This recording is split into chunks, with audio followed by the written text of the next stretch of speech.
You don't have a discipline problem. You don't have a genetics problem. You have a strategy problem. You definitely don't need to grind harder and just keep on digging at the same old thing that's not working too well. If you're not motivated on a consistent basis, this is a strategy issue, and I'm going to show you how to fix it.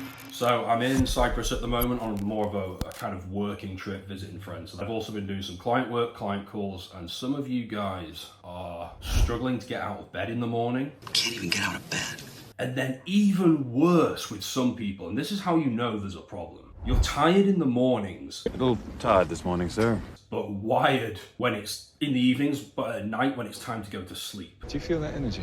You're lying there, you struggle to close your eyes. When you're tired in the morning, wired in the evening, that state and that lack of motivation as well, it's not a personality trait. That is a biological state. Some rhymes for you. It's a biological thing, it's a neurochemistry thing, it's a hormone thing, and you can change those things, and when you do change them, your motivation changes as well. So I'm going to list off a few reasons why you're currently not motivated, or not as motivated as you should be. First thing to look at is sleep dysregulation. Going to bed at 1 in the morning, mistake. Waking up and not just sitting in your room or the office or whatever, not getting any natural light. Natural light? At all day. That's horrendous. Or maybe you don't get any until 3 p.m. and it's like 10 minutes. Big mistake. Going to the gym at 9-10 p.m. in the evening, blue lights getting into your eyes, horrendous. Scrolling on your phone without blue light blockers at 10 p.m, horrendous. Checking your phone constantly, notifications of any description, 10 p.m. Being on your laptop, stressing about work or trading, or checking emails at 10:30 in the evening, not good, especially without blue light blockers. So sleep dysregulation is huge. Second big one, and this kind of follows on from the lack of sleep, is chronic sympathetic nervous system activation, basically meaning that you're constantly in fight or flight mode. If you work 7 days a week, this is probably you, or 6 days a week. 24 hours a day, 7 days a week. Just never meditating, never sort of taking time to just decompress and de-stress. This is where women are a lot better. Women who are strong. There's a lot of guys with this go, go, go. Alex Hormozy, the Andrew Tates, these influencers who just say basically work harder all the time. In reality, it's not good for testosterone, especially for 99% of humanity. You need sleep. Everyone needs sleep. I need sleep. But also time off. It's good for the cortisol, the stress levels to come down. It's good for the dopamine receptors to re-regulate, and then you'll feel more motivated when you come back to it. Now, the third factor, speaking of dopamine receptor downregulation, is endless, unnatural levels of dopamine in the brain from things that the human brain, the human caveman brain, is not wired for this stuff. So Instagram scrolling, YouTube shorts scrolling. I am not incentivized to say this, so this is how you know I'm serious about this. I want you watching my videos. It's not good if you're constantly scrolling. TikTok. Hopefully not too many of you guys are on TikTok all the time. Dodgy websites. Endless dopamine at unnatural levels. You can have dopamine. Morning light. Training. All of these things are dopamine, but they're natural sources of dopamine, and they're also harder to overdo. And then the fourth thing, of course, is lower testosterone. If your testosterone is 250, it should not come as a surprise that you don't feel aggressive, ready to attack the day. Ready?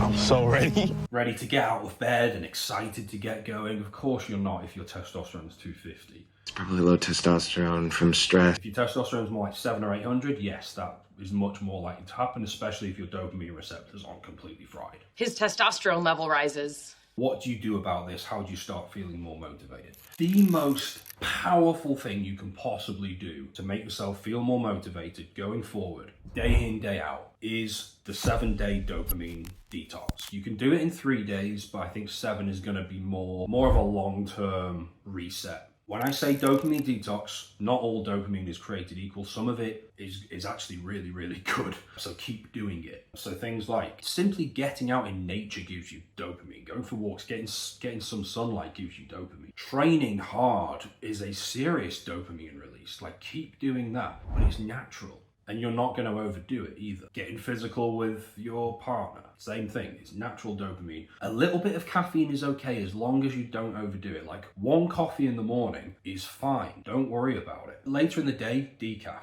You just need a little bit of caffeine. 1 coffee, 40 milligrams of caffeine is not the same thing as just abusing your adrenals with 300 or 400 milligrams of caffeine every single day. That's a really bad idea. And I've had a lot of caffeine. Plus, it will ruin your sleep, and blood flow gets worse, and then that thing gets worse. So the natural stuff, cold showers as well. Cold showers? Cold showers, people mock them on the internet, but they do give you that dopamine surge and a little bit of motivation. The unnatural stuff. You can use social media if it's a quick reply to people in the mornings, especially if you need it for business like I do and you're creating content, but you don't want to be scrolling in the evenings. Just avoid that. It's a really, really bad idea. Avoid the dodgy websites. No porn. No video games. Video games are possibly even worse than social media. If you're going to do this long term, I would not be playing video games every single day. Use it as a treat or a reward for doing something valuable. Tablets, no video games.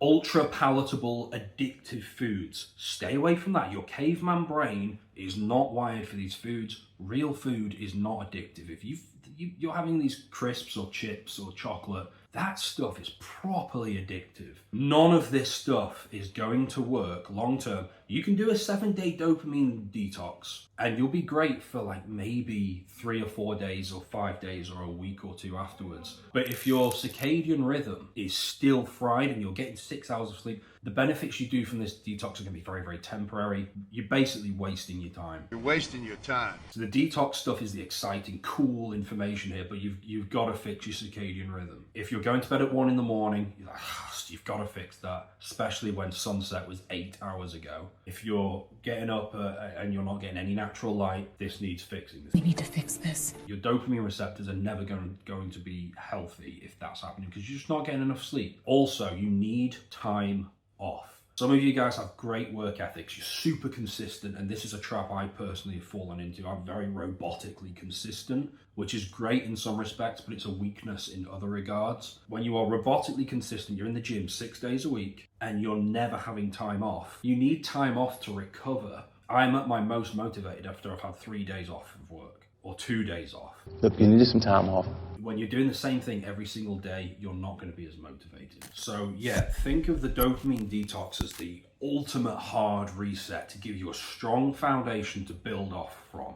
But you can have that reset if you just return to your same old horrendous habits, no offense. It's not going to give you lasting success. I want you to have lasting success with testosterone and with motivation as well. Fixing your sleep sounds boring. It's going to give you that foundation for the dopamine receptors and also for testosterone secretion. At least 80% of your testosterone gets produced at night. Almost no testosterone at all. If everyone slept really, really well, my job, I probably wouldn't be doing that well in business-wise. So I've been hinting at nervous system and the importance of having a calm nervous system, a parasympathetic dominant nervous system. It helps calm the central nervous system. If you want to learn about how to calm the nervous system and do this on a regular basis so that your testosterone can take off, because truthfully, Alex Hormozy's advice is not going to help you. I mean, he's on steroids.